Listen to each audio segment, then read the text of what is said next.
From Keene in the Shire, the Liberty Media capital of the world, this is Daryl W. Perry, host of FPP Radio News for Sunday, February 7th, 2016. Silver is trading at $15.01 per ounce. Gold is valued at $1,174 per ounce. And according to BitcoinAverage.com, the average price of Bitcoin is $382.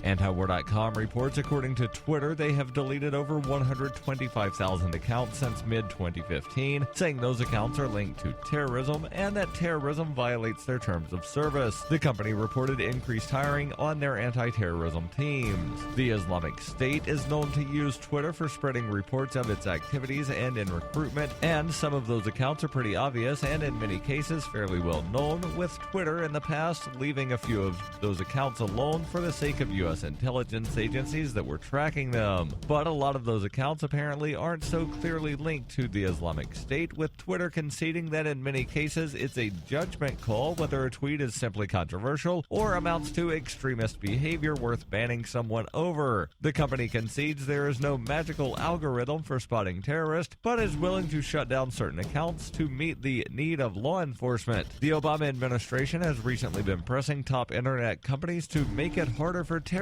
to use the internet.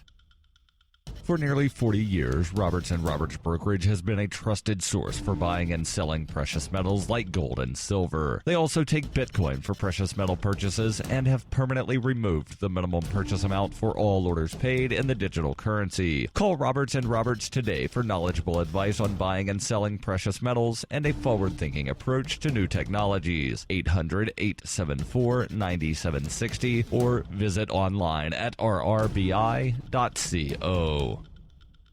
UPI reports the U.S. Department of Defense released 198 photographs depicting torture of military prisoners in Abu Ghraib. The photos were released as part of a lawsuit by the American Civil Liberties Union in 2004 that requested 2,000 photos depicting alleged prisoner abuse in Iraq and Afghanistan be released to the public. The photos show prisoners with their faces obscured and present close-up shots of cuts, bruises, and other lesions sustained by the prisoners. The ACLU said the photos released are more subdued than the 1,800 photos still detained by the Pentagon and could mislead the public about the true severity of what occurred. U.S. District Judge Alvin Hellerstein supported the release of less graphic photos like the ones released on Friday, arguing against the government's belief that the photos could endanger U.S. citizens and military personnel. He wrote in 2014, "I have reviewed some of these photos, and I know that many of these photos are relatively innocuous, while others need more serious consideration. Even if some of the photos could prompt backlash that would harm Americans, it may be the case that the innocuous documents could be disclosed without endangering citizens, armed forces, or employees of the United States." A Pentagon spokesman said the photos released are from criminal investigations into misconduct allegations. Those investigations led to disciplinary action for 65 service members and the subsequent court-martial of 26 service members. The ACLU pledged to continue to fight for the release of the remaining photos.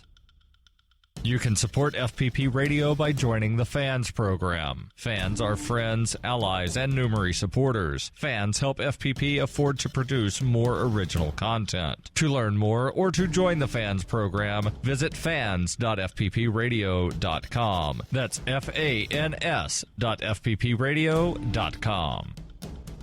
Reuters reports the head of Washington State's prison system resigned on Saturday, 6 weeks after his agency said thousands of inmates had been mistakenly released early from state custody since 2002, including 2 men blamed for deaths when they should have been behind bars. In a resignation letter to Governor Jay Inslee on Saturday, Dan Paciocli defended his 3-month tenure as Department of Corrections Secretary and praised his staff's effort to fix errors that have been blamed on recent deaths. Paciocli, who had served as Deputy Secretary since 2014, began his career with the agency some 30 years ago as a corrections officer. Paciocli wrote in a letter provided by Inslee's office, "It is my hope that with my resignation, the politicians who would use this tragic event for their political purposes will have satisfied their need for blood." In December, state officials said as many as 3,200 inmates had been mistakenly released early from Washington prison since 2002 because of errors in calculating sentences. So far, 2 deaths have been blamed on prisoners released